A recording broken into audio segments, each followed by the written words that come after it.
There are no quarterbacks in the top 10.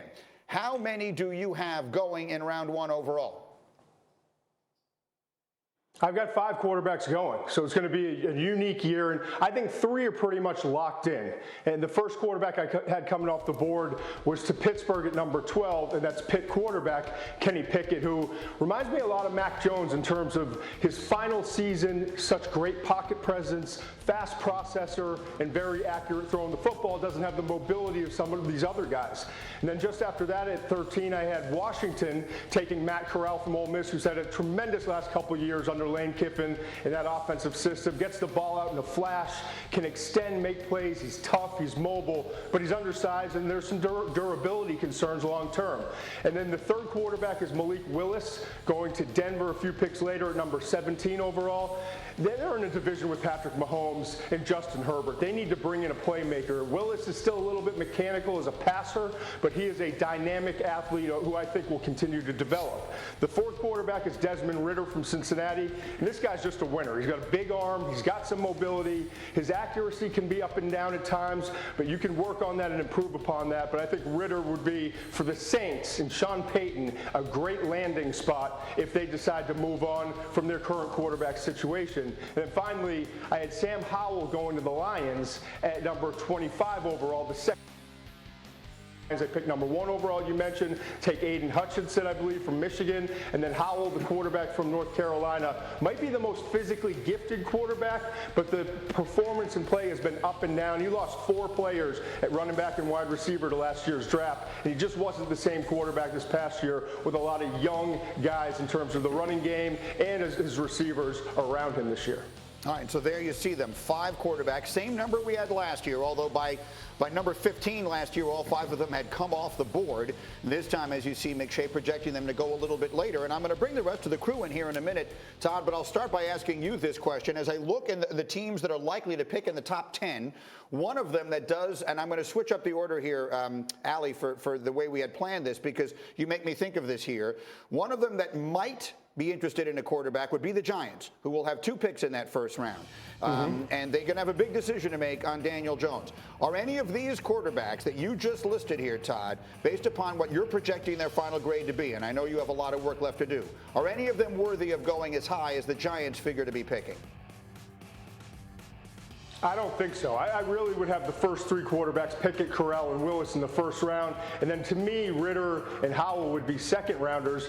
And if I had to compare it to last year's class, I would have those 5 quarterbacks go. Talking about Trevor Lawrence, Zach Wilson, Trey Lance, Justin Fields, and Mac Jones.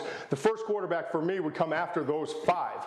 So I don't believe there's a quarterback in this class. Now, you got to remember, Rodgers, Russell Wilson, Deshaun Watson, where are they going to wind up? The Giants have 2 first-round picks. That's a lot of collateral if they wanted to make a trade for a veteran quarterback. Carolina's sitting there at 8. They need a or at number 6 now, and they need a quarterback. So the veterans that coming into this offseason could play a big role in how the quarterbacks and how the whole top of the board winds up shaking out. Isn't greatness about making those around you better? Isn't that what a great quarterback does? I mean, Aaron Rodgers has been shorthanded. Yeah, right? hold on. I agree with you that it makes the people better, but you need good. Like, if you name all these guys, I can name all pros that are around them also. Like, these people that you're talking about, Tom Brady's the perfect example. Yes, he makes all those guys better, but those guys are also pretty good on their own. Let me go back to McShay here, because the first place you do have a quarterback going at number 12 is the Steelers. Is that the direction you think Pittsburgh goes here? Because that's a roster, if you look at it, that is kind of built to win now. So would you see them going the veteran route, or obviously you have projecting for them to take the rookie here? I think they could do both. You know, Jameis Winston's a possibility. You know, we talked about the other 3 quarterbacks. But to me, you're sitting there at number 12.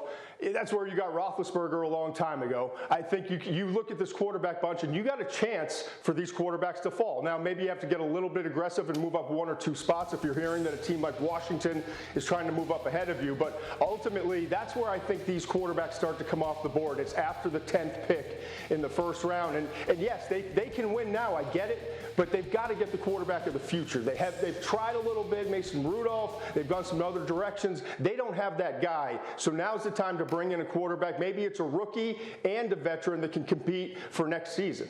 What do you think, Tannenbaum? Yeah, they have to go younger because those other 3 quarterbacks in the AFC North are only going to get better. So if I'm Pittsburgh, I got to swallow the pill, move on from Ben, and maybe it's Deshaun Watson and a draft choice. But again, they're a team that needs a dramatic overhaul at that position. Well, if you can get Deshaun Watson and he's eligible and all the rest of that, then I don't know that you need a draft choice. He's still young. If you're going to go get an older guy, then maybe you need to take another quarterback in the draft. Well, but I'm assuming that if you have Deshaun Watson, his eligibility for the whole season remains in question. Understood. Go ahead, Jeff. I would say this, very similar to Mac Jones going to New England. This would be a perfect fit for a young quarterback, a great coach, a defensive mind, a guy who's going to bring you along in stages. Success is at your front door. I like that pickup. If you're talking about, if I'm going to be drafted by anybody, Tomlin, I'm in. Sign me up. Yeah, that's where it stops, though. Mr.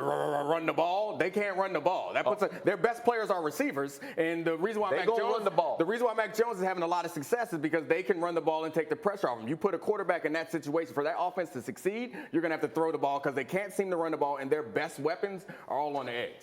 They can run the ball, Doug. You get Let pick it in there. me He can just use jump his in quickly. legs. McShay, final word, go. Yeah, I'd look at 3 teams that have quarterback needs, that have multiple picks in the first round, that could wind up going out and getting one of these veterans we talked about with Russell Wilson, Deshaun Watson, Aaron Rodgers with his situation. I look at Detroit. They've got pick 1 and 25.